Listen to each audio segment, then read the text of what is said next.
It's almost impossible to articulate how hard our lives are when we don't understand our clients. And once we truly understand customers and potential customers, our lives are profoundly easier in ways that are unimaginable before we have that clarity.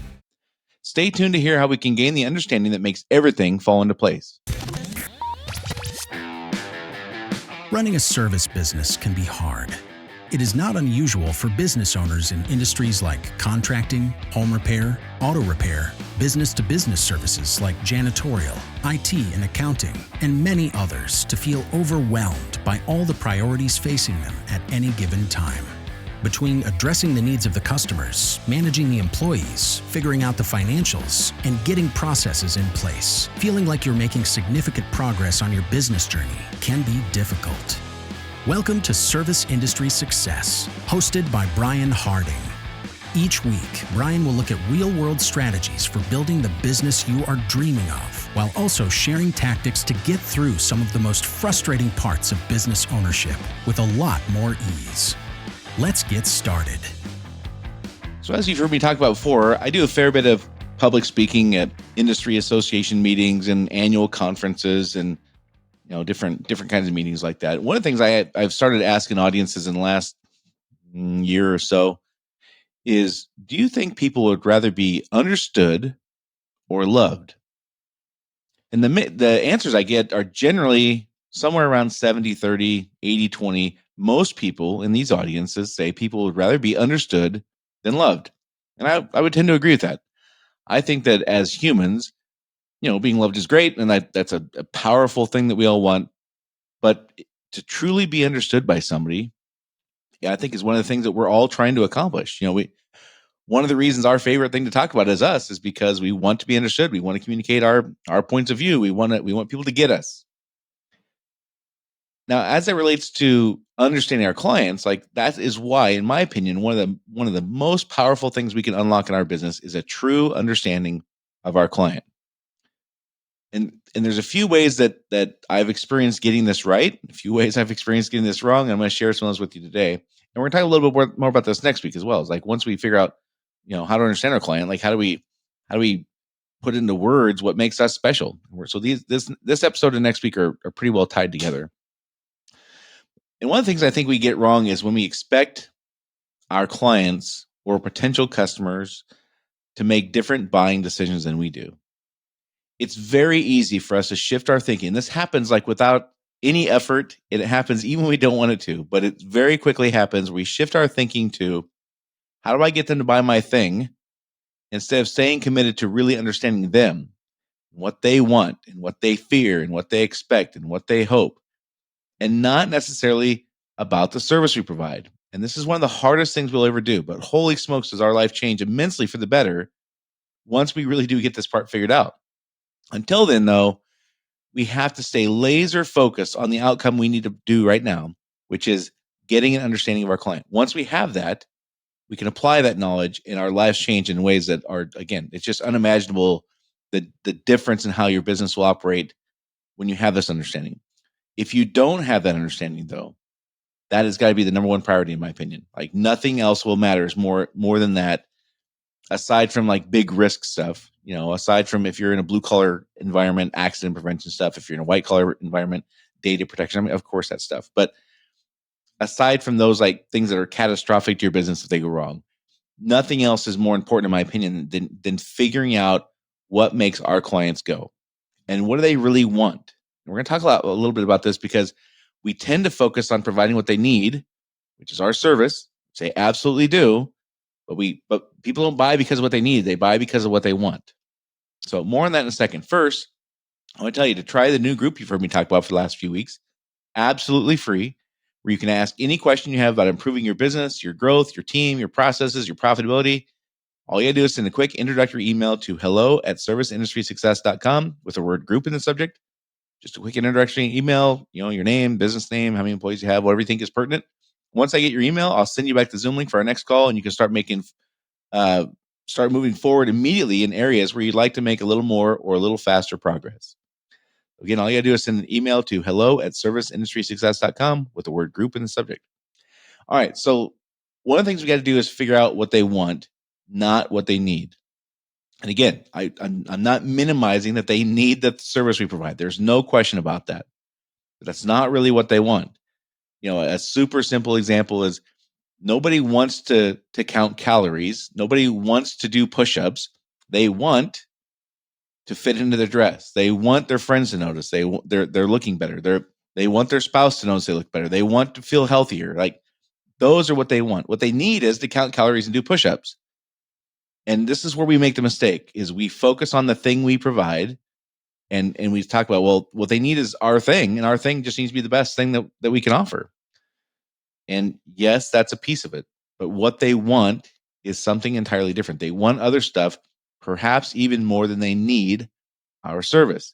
And almost always more than they want our service. Right. So nobody wants to get their taxes done. Nobody wants a new HVAC unit. And this is really hard for us. But the harder we fight this, the longer we fight this, the longer it takes to truly understand our clients. And the longer we will struggle in everything, our marketing, getting our employees to quote unquote get it. Like, why can't they fill in the gaps? Why do things fall through the cracks with our employees? Like, we have all these processes and procedures in place. Why do things still fall through the cracks? This is part of the reason why. This is a huge part of the reason why is we focus on what our customers need, not what they want. So we have to stop asking, how do I get them to buy my service, and start asking, what do they really want? And how can I provide that better than brand X? So to truly find success, we must stop trying to sell them on our widget and start selling them on how well we understand what really matters to them. But I don't think we always know what really matters to them. That's where the real problem is. But we think we do because we say, well, of course they want a high quality service. Of course they want the electrical work to be done top notch. Of course they want the bookkeeping to be top notch. Yes, that's all true. But why do they want that stuff? Why do they care about that? Well, again, there's very generic answers we can fall into, but then we're not understanding them. We're trying to get them to understand us. We're trying to get them to figure out how our thing is so good and why they should care about our thing. And that's exactly the opposite of what we need to be doing here. We're going down the wrong path. We're trying to convince them why they should care about our thing instead of speaking to what they really want. So we got to figure out the problem as a determining factor for their buying decision. There might be more than one, probably so.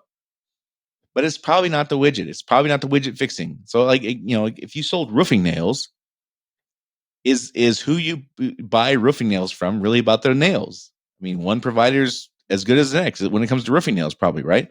Now, are there companies that are known for offering a higher quality or a lower quality? Maybe, I don't know. But if you're in the industry of selling roofing nails, would your entire pitch be about how good the roofing nails are? Or would it be about how you understand your client and you're there to take care of them? If things go sideways, you're going to help solve the problem. Like, when I was in sales, my number one sales pitch was me. It was that I would be there if something went wrong. Now, why was that important to them? Because they wanted peace of mind. They wanted to know, like, if we buy this thing and it doesn't work out, like, who's my guy? And I was the guy, right? But so I was not selling me as in I was some kind of expert. Of course, they expect me to be the expert. That's not what they were interested in. They were buying somebody who was committed to making sure everything went okay, and if it didn't, it would take care of the problem. And that in that sales role, that really mattered. That may not apply to your situation, and that's in many cases it won't. And so that you shouldn't try to model that, because your clients, what they want is different than what my clients want in that situation. My clients in that situation, in that particular sales role, wanted to not have to worry about if it went sideways, trying to figure out how to make it right. They wanted a person who would just do that. And I was that person. So what I was selling was a solution. If anything ever went wrong, I would take care of it, because they again, they were buying roofing nails. They didn't expect that the service I was selling was 1.4 times better than brand X or 3 times better than brand X. That's not how they looked at it. That's not what they were interested in. They didn't believe, and I was not going to be able to convince them that we had a extra level of expertise, because they didn't look at this like that was possible. They looked at it like buying roofing nails. and whether I like that or not is not the relevant part. And again, I worked with some really great people who did great work, and I was really excited about that. But if I would have focused on how we provided that, and my only sales pitch was the quality of work we do, well, I'm going to say the same thing as brand X. And then I lost the part that was unique about us, which was Me being able to understand that their real concern was if something goes wrong, who's going to take care of it? And they didn't want to be the person who had to worry about that. So I hope that makes sense. I hope that's not adding more murkiness. The thing is, it's almost always an internal problem related to how that they care about more than the actual technical stuff. It's almost always some kind of internal problem. So the example I just gave is, you know, in that sales role, these were people who bought the same service over and over. It was business to business. They bought the same thing over and again, and they just didn't want to hassle. They just wanted it to be easy. That's what they wanted, and that's why they bought from me. It was because I made it easy for them. Are there exceptions? Are there times where some other provider would have screwed something up and we came in behind them and fixed it, like a technical thing? Of course.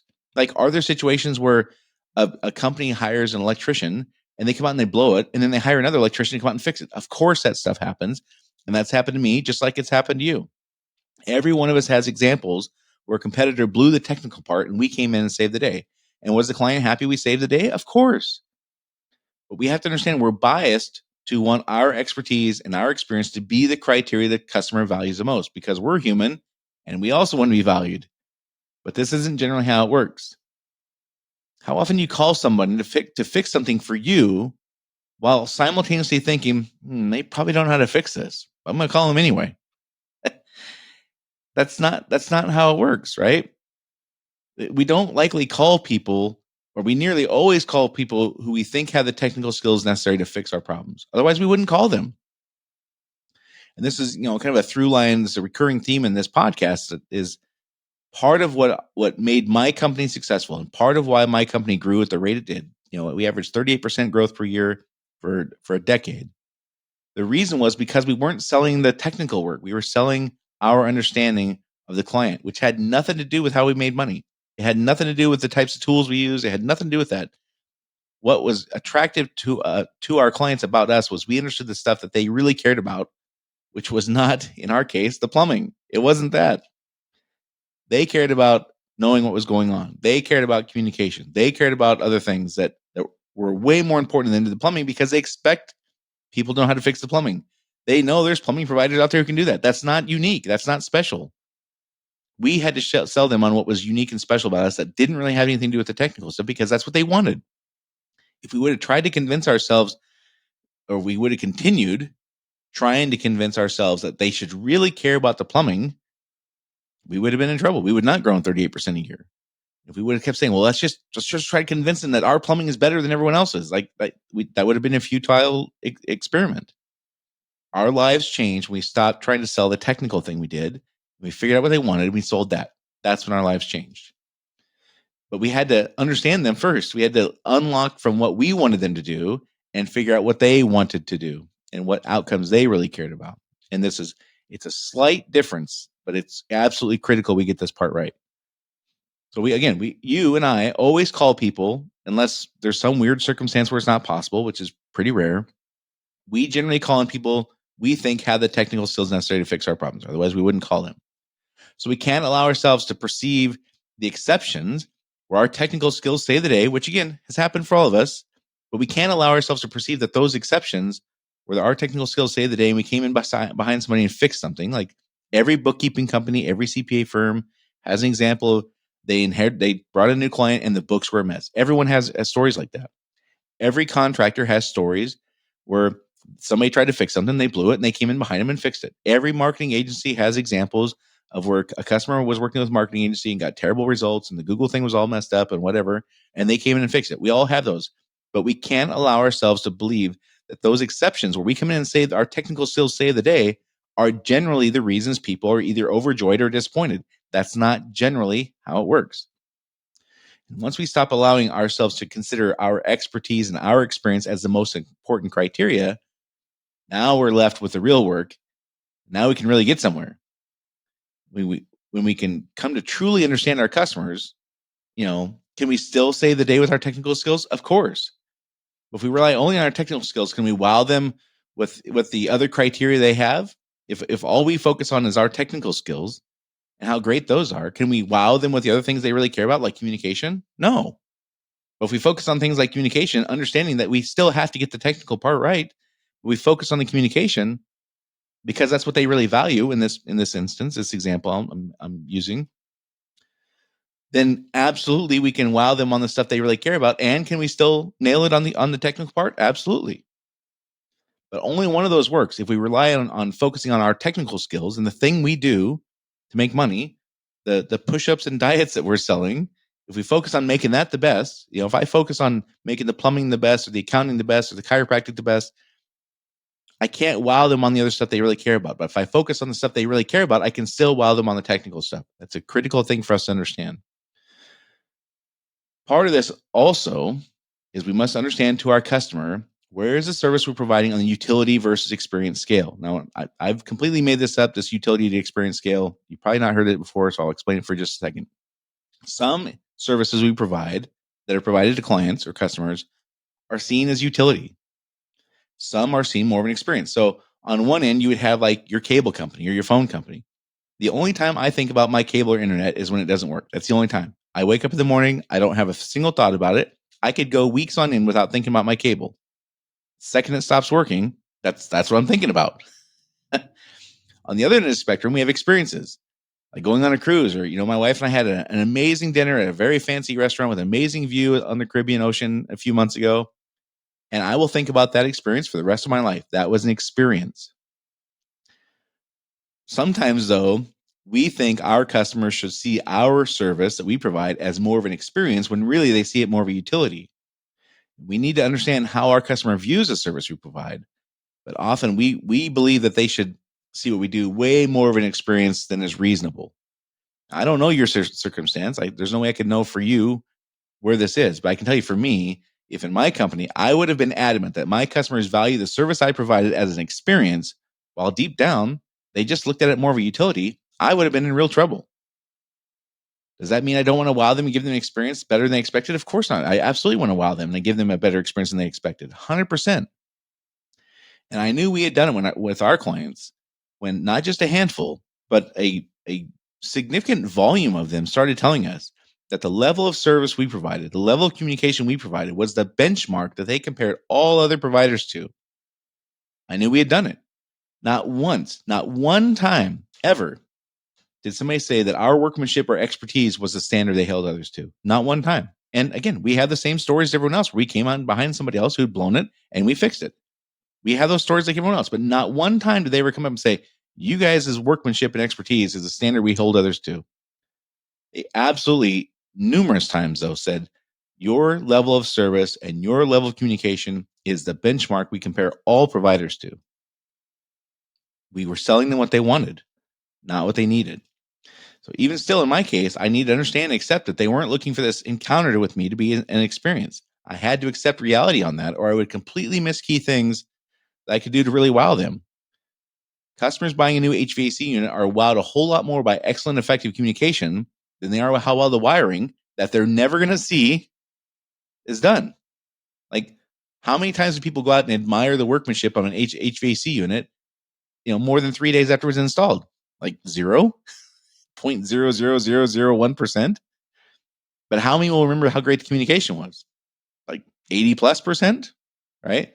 So how do we find out what truly matters to them? Well, we got to stop factoring in the service we provide.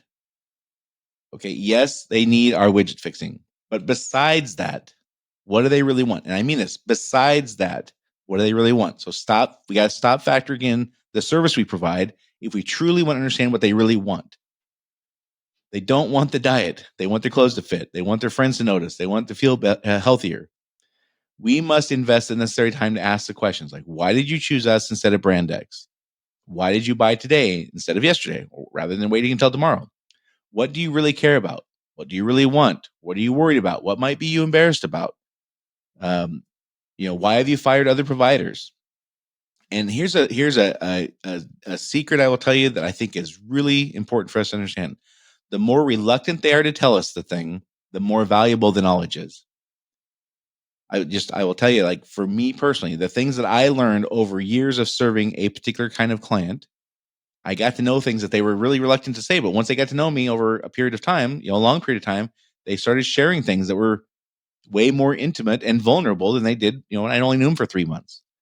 That information I got later on that could have been embarrassing, used out of context or ununderstood or whatever, that was way more valuable than the stuff I learned after just bumping into somebody a couple times. So the more reluctant they are to tell us, the more valuable the knowledge, I believe. And we have to ask the appropriate and oh so informative follow-up questions. So, for example, if you're a contractor serving property managers, you might learn that they really value communication. And if you were to ask why, they'd likely say it's important that they know what's going on in case the property owner were to call and ask, like, "Hey, we're spending $1,000 with this thing," and they call, like, "Hey, what's going on with that?" If you ask why that matters, you learn the real reason they care about this. And there's several, but one of the real reasons that they care is they don't like looking stupid in front of their clients, the property owners. And they believe how well they are perceived to be on top of these maintenance kinds of things is one of the indicators their clients use to assess their overall performance. So it's not the communication that they value. It's the not looking stupid in front of their clients that matters. It's maintaining their reputation that matters. So it's not just that communication is helpful, important, or expected. Of course, it is all those things. It's much more about their reputation. And once we understood that, again, our lives changed. We started selling them what they wanted, which was we help you maintain your reputation because we know that's all your name is your reputation. Name of your company, all it is your reputation. We help you maintain that because we are excellent at communicating, and we were. That's what they wanted.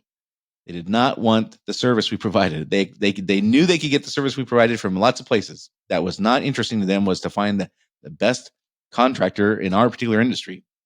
There's tons of people who hired from the same pool of people we did and had the same tools we did and maybe even had better trucks than we did. What was special about us was we knew what they wanted and we catered to that, which had nothing, absolutely nothing. The things we catered to that really wowed our clients had absolutely nothing to do with what we did to make money. Nothing. Had nothing to do with plumbing in our case at all.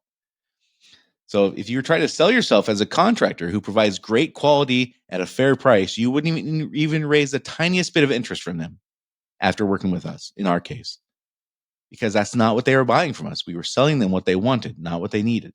Of course, they needed to get the things done, and this is like an odd thing in a service business. Yes, they absolutely need the service we provide, but they can get that from lots of places.